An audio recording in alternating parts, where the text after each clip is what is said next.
guys! Welcome to our channel, Live sa Isla. Ngayon guys, itong araw na ito guys, ay ibabahagi ko na naman po sa inyo kung paano kami magluto ng ulam. Yung mga simpleng ulam lang po. So ito yung mga pangrekado po namin pag may isda po kami. Pag may huli po galing sa laot na sariwa na isda, so ito po siya guys. Ito po yung halaman na to guys. Ito yung tinatawag na tanglad or lemongrass sa English. Ayan.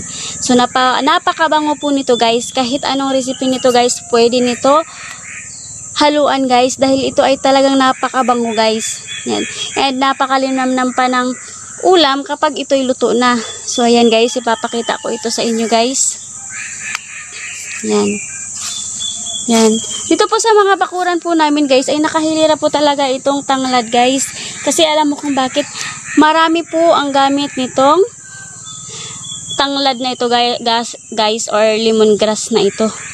Kasi alam mo kung bakit. Hindi lang to namin pangpatanggal ng langsa sa isda at saka sa iba pa namin mga recipe. Kundi kahit sa karne, kundi ito guys ay napakahalaga rin para sa amin guys. Kasi ito yung number 1 na mini-maintain ng mga magulang ko, lalo na pag magtaas pa po yung BP, yung blood pressure, yung nagiging high blood po. So ito po, nilalaga lang po namin itong tanglad na ito, and then ito na yung ginagawang tubig nila. Ayan, so napakahalaga po sa amin ang mga tanim namin na itong tanglad na ito guys. So ngayon guys, ipapakita ko sa inyo guys kung paano namin simpleng lulutuin ang aming recipe. And guys, also guys, ito yung mga talbos na ito ng kamuti guys, ay malaki ring halaga sa amin. So, ito lang, dalawang klase lang po ang ilalagay namin sa aming sinabawang isda. Yung tanglad at saka itong talbos ng kamuti. So, napakasarap po nito guys. So, ayan, ipapakita ko talaga sa inyo kung paano namin lulutuin ang aming simpleng ulam dito sa bundok, sa isla na aming tinitirahan, sa isla ng Palawan guys. Ayan, so here we go guys. And ayan guys, may nakikita po tayong yung nakasalang na po na kaldero. So, pinakuluan ko na pong tubig yan guys. And then, nandyan na po yung tanglad. And then, tinatali ko po. Hinugasan ko po mabuti bago siya ilagay sa tubig at pinapakuluan muna. So, ito na siya guys. Yan.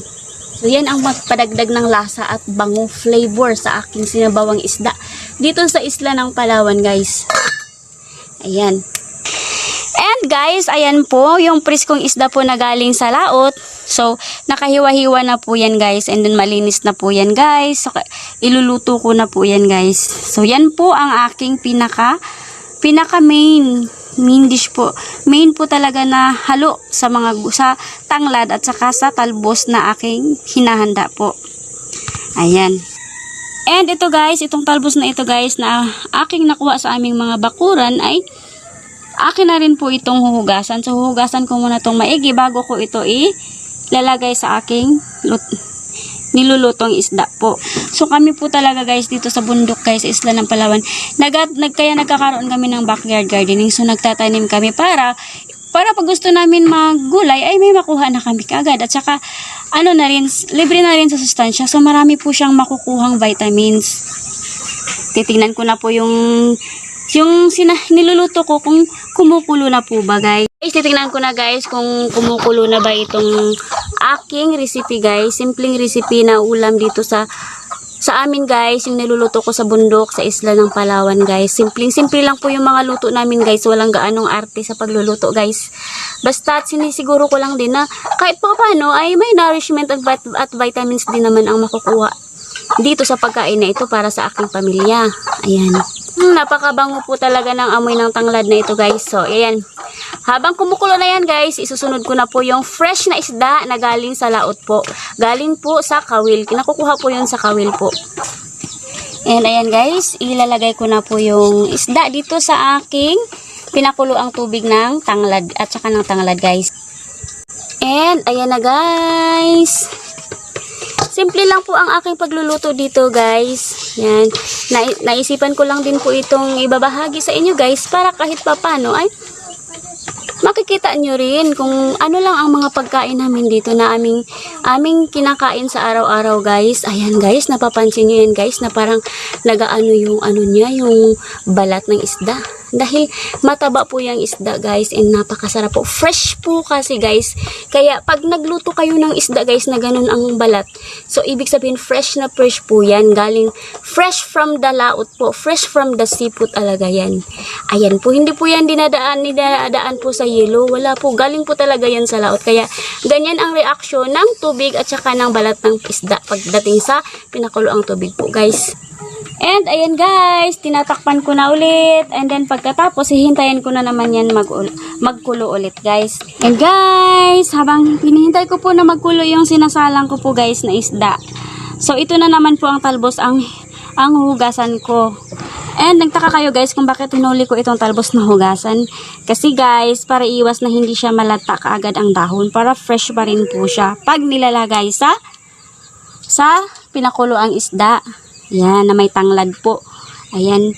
So, sinisiguro ko po ito na back to back po ng dahon na ito guys ay malilinis po talaga guys. Ayan. Ayan. Kasi hindi natin maiwasan na may magdikit-dikit yan na ano kasi galing yan sa lupa. So, talagang sinisiguro ko na mahuhugasan ko rin itong mabuti ang mga talbos na ito guys. And ayan guys, bubuhusan ko na po ng tubig ito guys. So guys, isa-isahin ko po talaga na pag linis po itong talbos na ito guys. Sisiguraduhin ko talaga itong maging malinis ang mga talbos na ito guys. Ayan. So isa-isahin ko po ito guys. Ayan. So hahapyud-hapyurin po ng ganun. Ayan. So medyo may katagalan lang po ito. Para sakto din na magkulo din yung hinihintay kong isda na aking pinakaluan. Tama rin na malinis, na maluto pa pala itong isda. And then maging malinis itong mga dahon ng talbos po. Itong gulay na aming ginagamit kadalasan dito sa isla ng Palawan guys. Kasi guys, may time din kasi na parang magsawa na kami sa mga malunggay. So pili-pili po kami pili lang po kami sa aming pagluluto ng mga gulay guys. Yan, so magdahon-dahon muna kami habang hindi pa masyadong namumunga yung aming mga gulay na mga nagbe-bear ng fruit or bunga kagaya ng kalabasa, upo, sitaw, ampalaya, talong, and okra. Yun talaga yung mga kadalasan na tinatanim namin dito sa isla ng Palawan guys. So ito ngayon guys, yung recipe ko na ito lang talaga yung pinaka star dito sa aking cooking recipe na ito guys. Ayan. Simpleng-simple lang po guys. Wala na pong ibang mga ingredients. Wala na pong maraming arte-arte po sa pagluluto. Basta ang importante po ay malinis lang po talaga ang pagkakaluto dito sa aming pagkain na ito guys. Ayan. Ayan. So pagtapos po niyan guys, ganyan na po yung tubig. So natanggal na po yung mga dumi-dumi niya. So ito na naman guys, pangalawang hugas na naman po guys. So huhugasan ko na naman po ulit ito. And ayan guys, bubuhusan ko na po ng tubig itong mga dahon na ito, itong gulay na ito guys, itong talbos ng kamote na ito. Magkulo din yung hinihintay kong isda na aking pinakaluan. Tama rin na malinis, na maluto pa pala itong isda. And then maging malinis itong mga dahon ng talbos po. Itong gulay na aming ginagamit kadalasan dito sa isla ng Palawan guys. Kasi guys, may time din kasi na parang magsawa na kami sa mga malunggay. So pili-pili po kami pili lang po kami sa aming pagluluto ng mga gulay guys. Yan, so magdahon-dahon muna kami habang hindi pa masyadong namumunga yung aming mga gulay na mga nagbe-bear ng fruit or bunga kagaya ng kalabasa, upo, sitaw, ampalaya, talong, and okra. Yun talaga yung mga kadalasan na tinatanim namin dito sa isla ng Palawan guys. So ito ngayon guys, yung recipe ko na ito lang talaga yung pinaka star dito sa aking cooking recipe na ito guys. Ayan. Simpleng-simple lang po guys. Wala na pong ibang mga ingredients. Wala na pong maraming arte-arte po sa pagluluto. Basta ang importante po ay malinis lang po talaga ang pagkakaluto dito sa aming pagkain na ito guys. Ayan. Ayan. So pagtapos po niyan guys, ganyan na po yung tubig. So natanggal na po yung mga dumi-dumi niya. So ito na naman guys, pangalawang hugas na naman po guys. So huhugasan ko na naman po ulit ito. And ayan guys, bubuhusan ko na po ng tubig itong mga dahon na ito, itong gulay na ito guys, itong talbos ng kamote na ito guys. Alam mo ba guys, mayaman ito sa vitamins po guys. Yan. Nakapagpapadagdag po ito ng dugo, lalo na yung mga kulang sa dugo, yung mga anemia guys.